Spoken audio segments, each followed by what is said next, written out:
Hola, welcome back to SEA Game Talks. SEA Game Talks talks about football.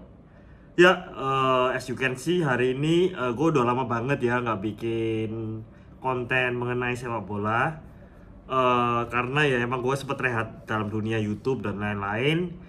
Jadi kenapa hari ini gue bikin? Nah, as you can see ya, bola kita hari ini lagi panas-panasnya ya. Jadi banyak berita-berita yang terbaru, and then update-update tentang skor dan juga transfer dan lain-lain.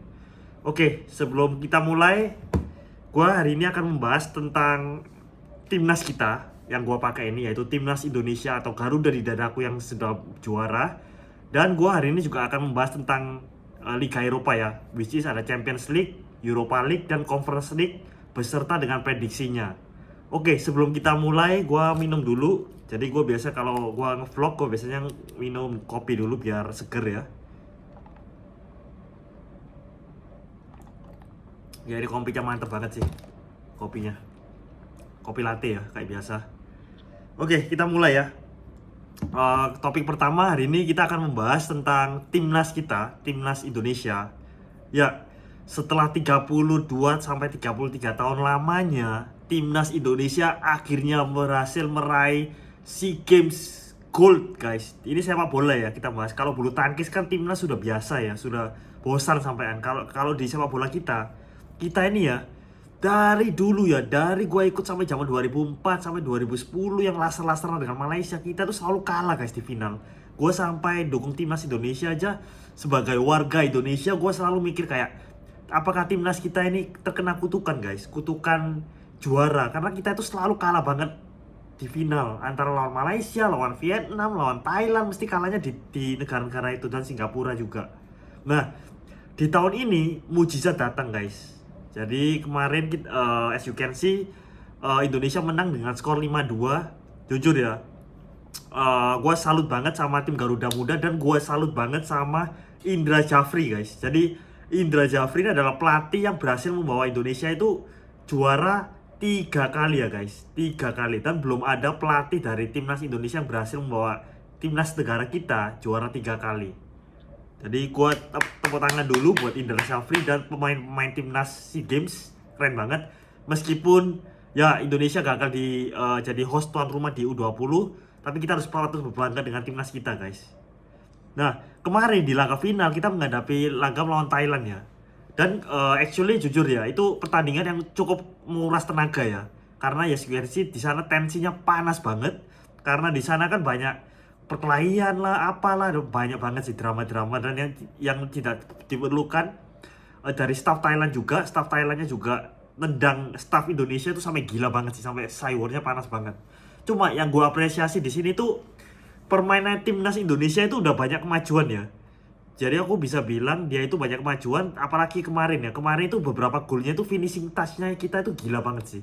Bisa dibilang finishing touch-nya kita tuh deadly banget. Dari gol ketiganya itu, gila, itu gol ketiga, gol keduanya timnas itu dari skor 5-2 itu sangat-sangat bisa dibilang itu kesalahan dari Thailand sih. Tapi kita itu punya deadly striker, which is kita udah lama banget gak punya hal itu, deadly striker sih.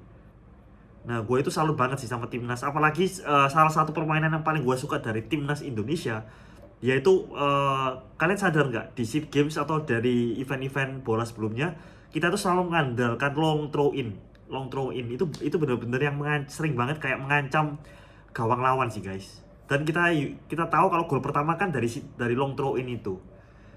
Nah, gue salut banget sama timnas Indonesia untuk kali ini, dari permainan maupun dari ya, meskipun ada keberuntungan ya, karena kita 10 pemain lawan kalau nggak salah 9 pemain di terakhir, itu udah kelihatan banget kalau kita keberuntung, karena timnas Thailand sudah kayak pasrah dengan kartu merah, beberapa kartu merah dari pemainnya.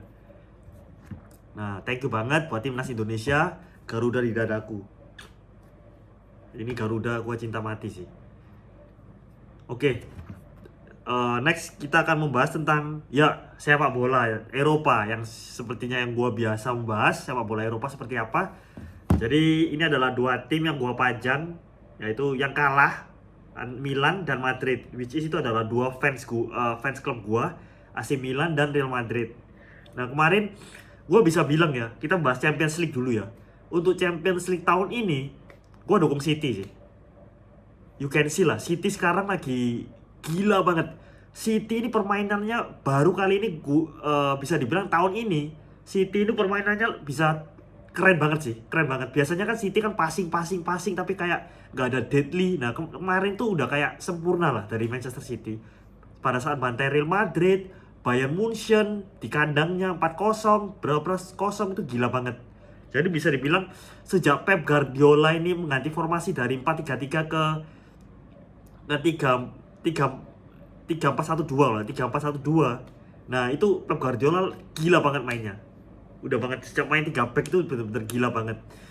Apalagi dengan Manchester City membeli Erling Haaland, wah itu tambah gila banget. Karena selama ini Manchester City itu kurangnya cuma satu guys, yaitu apa? Striker number 9. Karena selama ini kan ngandelin Gab Jesus kan false 9. Sergio Aguero meskipun number 9 tapi fisiknya itu kurang tinggi. Dulu kan Manchester City kan didominasi oleh pemain yang posturnya pendek-pendek. Sekarang besar-besar. Mulai dari Akanji, Ake, terus Haaland. Wah gila tinggi-tinggi banget. Kecuali ya Bernardo Silva. Tapi kan kemarin dia cetak 2 gol. Jadi bisa dibilang kemarin Real Madrid mati kutu melawan Manchester City 4-0 itu gila banget. Dan permainan Manchester City tuh tahun ini tuh mengingatkanku akan Bayern Munchen di tahun 2020, di mana itu juga dipegang oleh Hansi Flick. Itu salah satu permainan terbaik juga dari Bayern Munchen. Jadi gua tahun ini bakal dukung Manchester City karena emang mereka berhasil menyingkirkan Real Madrid dan Bayern Munchen dengan unggul yang sangat telak ya. Leipzig aja dibantai 7-1 di kandang. Terus Bayern Munchen 4 gol. Real Madrid 4 gol lebih. Nah itu udah gila banget sih. Jadi Manchester City untuk tahun ini karena aku yakin juga ini tuh final mengingatkanku akan 2005 ya, antara Milan dan Liverpool. Karena kita kan main di kandangnya sama ya, di Turki, di Istanbul. Jadi aku yakin Manchester City tahun ini bakal juara. Dan aku yakin juga Manchester City 70% bisa treble. Bisa treble guys, gak ada yang gak mustahil. Karena ini gue ngerasa gue analisis kalau ini tuh adalah musimnya Pep Guardiola dan City. Mulai dari golnya Haaland yang pecah rekor All Premier League top scorer 50 gol. Dia kan mencetak 35 gol di Premier League ya, udah pecah ya rekornya ke atas. Nah kemudian juga mulai dari Arsenal, posisi Arsenal yang selama ini di puncak Premier League itu keselip terus guys. Karena emang Arsenal di akhir-akhir laga ini seperti kehabisan bensin ya. Nah terus ini final lawan MU juga, ini juga pasti bakal ketat ya. Tapi aku yakin Manchester City dengan kualitas pemainnya bakal unggul ya. Karena Manchester City ini lagi sedang panas-panasnya. Jadi buat fans The Citizen, congrats banget. Kalian tahun ini pantas banget untuk meraih treble ya, kalau gue bilang. Nah, di semifinal Champions League yang lain, City akan menghadapi Inter Milan. Jadi kemarin itu Inter Milan berhasil lawan Milan ya. Menang lawan Milan. As you can see that, Milan itu sekarang udah apa ya? Gue fans Milan ya. Sebetulnya gue fans banget. Gue cinta bola gara-gara Milan karena lihat logo di atas. Itu gue jatuh cinta dari Milan sih. Nah, Milan kenapa jelek kemarin? Jadi Milan kemarin itu bisa dibilang itu serangannya itu sangat-sangat monoton. Dari semuanya tuh ngandelin dari Leao Giroud terus umpan crossing semua. Aduh kayak terus juga pemain tengahnya kayak Ibrahim Diaz itu badannya terlalu kecil sih menurutku, kayak gampang jatuh dan lain-lain sih. Jadi bener-bener bisa dibilang kayak depth squad atau kedalaman squadnya Milan ini sangat jelek. Jadi kayak semisal Leo cedera, pemain yang ganti itu nggak ada. Saelemaekers dan Ante Rebic itu tidak setara dengan Leo. Dan sekarang apalagi Leo kemarin nggak perform sama sekali. Jadi mereka itu kayak Leo itu seperti menghilang ya. Terus juga apalagi Inter juga, kalau kita ngomong kualitas kedalaman squad Inter masih jauh lebih bagus. Ketika mereka tidak ada Dzeko, mereka masih ada Lukaku. Ketika mereka tidak ada Hakan, mereka masih ada Mkhitaryan. Jadi mereka itu kedalaman squadnya jauh lebih bagus. Cuma gue bilang sih kalau lawan Manchester City, Inter Milan bakal berat sih. Meskipun gue gak bilang pasti kalah ya, karena in football everything will happen, can happen, karena bola itu bundar. Tapi untuk Manchester City sih gue jagoin 70% Manchester City, 30% Inter. Meskipun gue bukan fans Inter ya, karena gue jujur gue Milan kan anti Inter ya, tapi gue tetap harus di posisi netral. Cuma City pasti juara sih. Kalau secara permainan ya, kita lihat permainan saat ini City lagi on fire banget. Seperti Bayern Munchen. Nah, setelah Champions League kita masuk ke Europa League. Jadi Europa League kemarin ada Juventus, Sevilla, dan Roma Leverkusen. Jadi seperti biasa ya, Juventus Sevilla, gua jujur ya, gua dukung Sevilla sih. Karena I don't know, kayak di Europa League ya, Sevilla itu seperti Real Madrid di Champions League. Kalau Real Madrid kan 3 kali berturut-turut juara Champions League kan. Nah, Sevilla juga lakuin itu di Europa League 3 kali berturut-turut. Kemudian pemenang Europa League terbanyak juga di Champions League kan Real Madrid 15 kali, Sevilla 6 kali. Itu gila banget sih Sevilla. Jadi I don't know, aku setiap kali ngeliat Sevilla itu kayak mereka kalau di Europa League itu tampilnya kesetanan mesti. Beda banget dengan di La Liga. Jadi mereka tuh tampilnya tuh sangat beda. Bahkan di final yang terakhir mereka ngalahin Inter Milan loh. Punya Antonio Conte, zaman masih ada Lukaku. Nah, kemarin lawan Juventus juga menunjukkan Sevilla ini mainnya lagi setan juga kalau di Europa League. Didominasi, akhirnya Sevilla lolos ke Europa League final. Gua nggak akan jelas preview gamenya ya, cuma kurang lebih mereka kedua tim itu ada peluang, cuma Sevilla lebih dapat sih momentum dan finishingnya juga, dan lebih dominan juga karena mereka lebih bermain lebih dengan determinasi ya, karena main di kandang. Nah, sementara di kubu yang satunya itu ada Leverkusen dan AC Roma. Jadi kemarin yang lolos AC Roma ya, karena kemarin AC Roma sempat unggul di first leg 1-0 di kandang. Di second leg ini Roma main ya you know lah, Mourinho pasti mainnya full back, dan mereka benar-benar main back, udah mengerti ya, mereka mengincar skor seri ya agar bisa masuk final.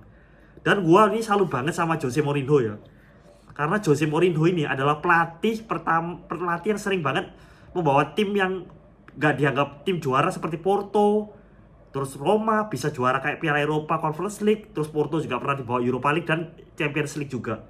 Itu gue salut banget sama Mourinho. Nah, di final ini bakal ketat guys. Di final kali ini kan ada Roma dan ada Sevilla. Jadi Roma ini dipegang Mourinho di final Piala Eropa. Mereka tuh nggak pernah kalah. Selama dipegang Mourinho itu selalu menang ya. Di klub manapun, baik Roma, Real Madrid, Inter Milan. Nah, mereka itu nggak pernah kalah kalau di Mourinho. Nah, di Sevilla, terus rekornya itu Sevilla selama di final 6 kali berturut-turut mereka selalu menang. Mulai dari Inter Milan, Liverpool, dan sebutin lah klub-klub lain. Mereka selalu ngalahin. Nah, kalau di kali ini gue bisa bilang 55% Sevilla, 45% Roma.